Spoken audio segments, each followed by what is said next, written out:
His family gave up. I wondered why no one came to see him. Was it lifestyle differences? Estrangement? I wondered why he declined and if we could have done more. I was upset and ruminated on this. This happened in early 00, but I still think about it from time to time. Before I start, I'll share that my typical dreams make no sense and very rarely involve people I know. I was an ICU nurse at a top hospital. We had some of the sickest patients in the region, even in entire US. So unfortunately, we lost patients who succumbed to critical illness, often septic shock with multiple bleep failure. One day, I got a new admission. A patient who had his stomach bleed after a weekend of partying. He was pretty young, I believe. When he was first brought to us, he had a breathing tube, but that was to protect his airways since he had stomach bleeding. It was expected he would recover. He had no family nearby, but friends who cared for him. Unfortunately, his condition did not improve, which was something totally unexpected. His liver failed, which is essentially incompatible with life. He could not have received a transplant. Eventually, family from out of state agreed to discontinue his care. On that night, I was working and his condition rapidly deteriorated. He was bleeding profusely. We decided to make him comfortable. I was a young nurse, smart, but still puzzled as to why his condition declined so. He passed away exactly at the same minute my shift ended. Us nurses were the only ones by his side. I was used to death and compartmentalized my work by never taking distressing feelings home. However, this patient stuck in my head. Even though I knew his prognosis was poor, I had a nagging sense. His family gave up. I wondered why no one came to see him. Was it lifestyle differences? Estrangement? I wondered why he declined and if we could have done more. I was upset and ruminated on this. Though life goes on and I was very busy at the time, juggling many projects,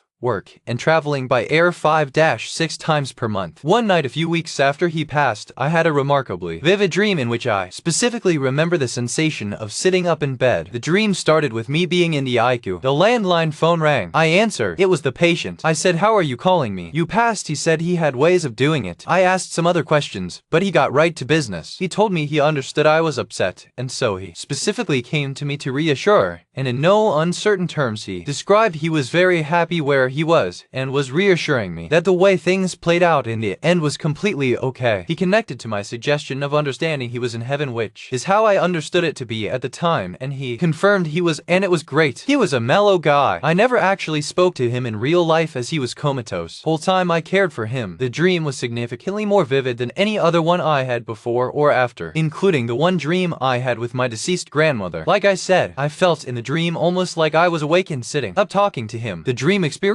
also put my mind at ease. Never again did I have a moment of angst about his death, and maybe that is all it was my brain processing, but it certainly felt and remains feeling paranormal to me. In any event, I certainly hope it was a visitation dream, because I know he is at peace.